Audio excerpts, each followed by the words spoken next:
के लोग ईवीएम का बटन दबा करके बिहार की बदहाली का बदला ले रहे हो। ये दूसरा चरण किसके पक्ष में जा रहा है? सुबह सुबह ही हमारे साथ जुड़ गए हैं बिहार की माटी से जुड़े हुए वरिष्ठ पत्रकार प्रेम कुमार जी, उनसे समझेंगे कि ये दूसरा चरण किसकी तरफ जा रहा है। प्रेम कुमार सर, बिहार की जनता ऐसे वोटिंग कर रही है जैसे कि बदला लेने के लिए निकली हो। ऐसा अग्रेसिव मतदान इतिहास में पहले कभी देखने को मिला नहीं है बिहार में। ये क्या होने जा रहा है बिहार में? देखिए, जो लोग भी प्रज्ञा जी बिहार में घूम रहे हैं, उनको ये एहसास हो रहा है कि ये वोटिंग जो है सरकार बदलने के लिए है। लेकिन वोटिंग से पहले अपने अपने दावे होते हैं, तो इसको थोड़ा एकेडमिकली और सबूत के तौर पर और पैटर्न के तौर पर समझने से लोगों को यकीन आता है कि वास्तव में जो हम महसूस कर रहे हैं वही सच है। तो हम जो महसूस कर रहे हैं वो ये कि एक तो इनकम्बेंट गवर्नमेंट के लिए इतना ज्यादा वोट परसेंटेज बढ़ता नहीं है। मामूली रूप से बढ़ना अलग बात है, लेकिन 8% के आसपास जैसा कि पहले चरण में हुआ और इस चरण में भी ऐसा ही होता दिख रहा है। जी तो इसका मतलब है कि जनता एग्रेसिव वोटिंग कर रही है। एग्रेसिव जी हाँ। वोटिंग किस लिए? दो ही कारण हो सकते हैं।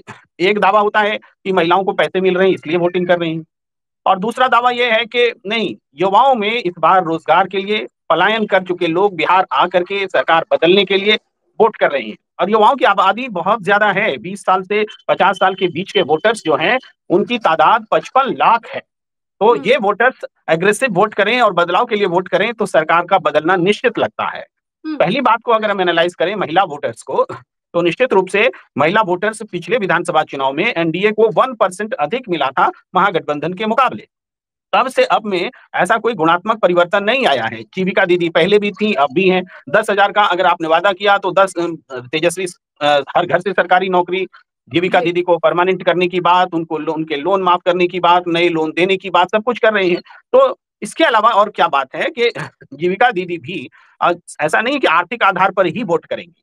आर्थिक आधार एक आधार होता है, लेकिन सामाजिक आधार बहुत मजबूत है। उदाहरण के लिए किसी जी यादव महिला से आप उम्मीद नहीं कर सकते कि वो यादव का जो नेचर है, पॉलिटिकल जो एस्पिरेशंस हैं, उससे अलग हट करके वो इसलिए वोट कर दिए कि 10,000 रुपए मिले हैं, ये नहीं है। ये मैंने बिल्कुल, बस एक जाति यादव संबंधी तो फैमिली से बहुत उदाहरण असर है। दिया। जी जी ठीक। बिल्कुल। बाकी अच्छा, जाति एक में भी चीज़ और ऐसी बात है। मैं एक चीज़ और, sorry for interrupting you Prem Kumar sir, लेकिन अभी एक बहुत बड़ी खबर आई है, एक बड़ा एक वीडियो हमारे हाथ लग गया है, क्योंकि ये जबरदस्त वोटिंग हो रही है और अग्रेसिव वोटिंग दिख रही है, और ये जो बम्पर वोटिंग हो रही है इसके क्या मायने हैं ये खुद एनडीए के साथी बता रहे हैं। ओम प्रकाश राजभर भाजपा के राष्ट्रीय अध्यक्ष हैं, एनडीए के साथी हैं। मैं आपको सुना देती हूँ ये क्या कुछ कह रहे हैं जबरदस्त वोटिंग को देखकर।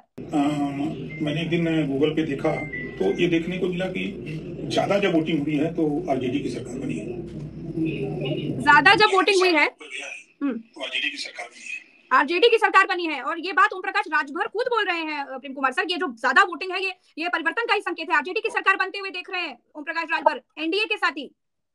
निश्चित रूप से मैंने कहा कि हम जो महसूस करते हैं उसको जी जब हाँ। हम बोलते हैं तो उसका लोगों को विश्वास हो, इसके लिए कुछ पैटर्न बताने दिखाने की जरूरत होती है। एक दो की चर्चा हमने की और ये उदाहरण आपको मिल गया राजभर जी का, जो एनडीए के घटक दल हैं। हालांकि उन्होंने बिहार में उम्मीदवार भी उतारे, बिल्कुल लेकिन उतारे। उन्होंने साफ साफ बताया इतिहास के आईने से कि जब जब 60% से ज्यादा वोट बिहार में पड़े हैं तब तब आरजेडी की सरकार आई है।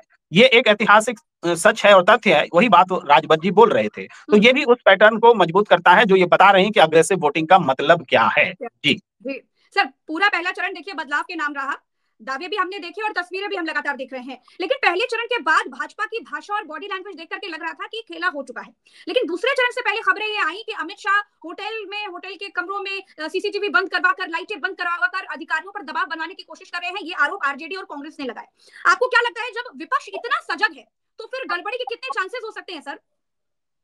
ये बात महत्वपूर्ण है कि विपक्ष बहुत सजग है, और वोट चोरी का जितना जोर शोर के साथ इस बार चर्चा हुई है, और उसी के जवाब में लोग वोट चोरी रुके इसके लिए भी सजग हैं। हमने देखा समस्तीपुर, नालंदा, अलग अलग इलाकों में जहां स्ट्रांग रूम है, जहां सीसीटीवी कैमरे से बाहर में स्क्रीन लगा हुआ है, वो स्क्रीन जैसे ही ऑफ होते हैं, आधा एक घंटा के लिए ऑफ होते हैं, तो ऐसा नहीं कि लोग चुपचाप कर लेते हैं, बवाल करते हैं कि ऑफ हो गया, चुनाव आयोग जवाब दो। और इस दौरान अगर कोई संदिग्ध मूवमेंट होता है तो उसको भी ट्विटर पर, सोशल मीडिया पर रखते हैं। तो ये वो चीज है जो पहरेदारी जिसको बोलते हैं, जिस बारे में तेजस्वी यादव और राहुल गांधी ने बार बार कहा कि इस बार बिहार में हम वोट चोरी होने नहीं देंगे, उसका ये प्रमाण दिखता है।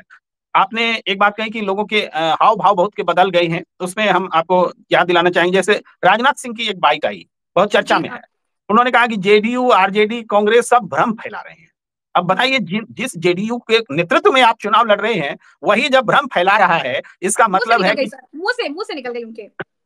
तो ये आप मान ले चलिए ऐसा होता है कि मुँह से निकल जाता है, लेकिन जब आरजेडी और कांग्रेस बोल चुके थे, तो उसके साथ में जेडीयू अतिरिक्त रूप से बोलना, ये मुँह से निकलना हमें नहीं लगता, नहीं, कई बार क्योंकि दिल की बात भी मुँह तक आ जाती है प्रेम कुमार सर। हाँ, ये हो सकता है, क्योंकि आरजेडी की जगह जेडीयू बोलते तो हम समझ जाते मुँह से निकल गया। सही बात। लेकिन आपने आरजेडी भी बोला, कांग्रेस भी बोला, अलग से जेडीयू भी बोल रहे हैं। तो ये बात अगर मुँह से भी निकली है या इस तरह से संदेश देने की कोशिश हुई है कि मुँह से निकल गया, तब भी एक बड़ा मैसेज है। इसके बाद हम देखें, जैसे मुकेश सहनी को लेकर के बातें प्रचारित की जाती हैं कि मुकेश सहनी अब महागठबंधन छोड़ने वाले हैं, अब ऐलान करने वाले हैं, प्रेस कॉन्फ्रेंस करने वाले हैं। मुकेश सहनी ने साफ तौर पर कह दिया और एक दिन पहले ही कहा है कि हमारे बारे में जी। मुकेश सहनी की वीआईपी पार्टी के प्रवक्ता को हमने जब बिठाया और उनसे बोला कि आपके बारे में तो ऐसे नैरेटिव बन रहे हैं कि आप साथ नहीं देंगे, तो उन्होंने कहा कि मृत्यु जितना सत्य है, उतना ही सत्य है कि हम महागठबंधन नहीं छोड़ने वाले। जी, मुकेश सहनी का बयान मैं आपको बता रहा हूँ। वो कह रहे हैं मुकेश सहनी कि हमने बीजेपी को उखाड़ फेंकने का संकल्प ले लिया है। ऐसे में हम जिस पार्टी ने हमारी पार्टी को बर्बाद किया, हमारे विधायकों को खरीद लिया, उस पार्टी के साथ जाने का जो दुष्प्रचार लोग कर रहे हैं, उसको हम आगाह कर देना चाहते हैं कि हम एक इशारा करें तो आपके मीडिया के दफ्तर में आग लगा दी जाएगी।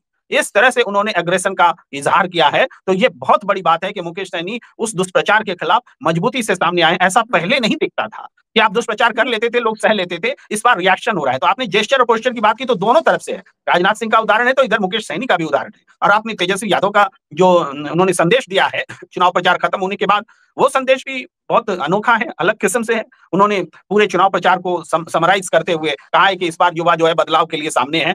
तो ये एक चुनाव जो है अलग डिग्री पर लड़ा जा रहा है। राहुल गांधी, उन्होंने भी संदेश दिया है वोट चोरी को लेकर के, जो बातें उन्होंने कही थी उस पर चुनाव आयोग क्यों चुप है, प्रधानमंत्री क्यों चुप है। तो इसका असर आज पड़ रहे मतदान पर दिखता है और ये और भी ज्यादा तेज होने की मतदान की गति हमें उम्मीद लग रही है। सर, खबरें आ रही हैं कि सीमांचल के इलाकों में जहां पर मुस्लिम मतदाता ज्यादा है, वहां पर धीमी वोटिंग हो रही है। तो ये धीमी वोटिंग के क्या मतलब है? धीमी वोटिंग करवाने से क्या होता है? इससे क्या फर्क पड़ जाता है? देखिए, मुस्लिम इलाकों में वोटर्स घर में बैठे नहीं हैं कि इस वजह से धीमी हो रही हो। वोटर्स तो कतारों में लगे हुए हैं। तो यहाँ तक भी हमने देखा है एसआईआर के दौरान भी, क्योंकि टारगेटेड ढंग से वोट डिलीशन किए जा रहे थे, तो नाम चढ़ाने के लिए मुस्लिम समुदाय ने पूरी तैयारी के साथ में, पूरा दस्तावेज के साथ में अपना नाम जुड़वाया।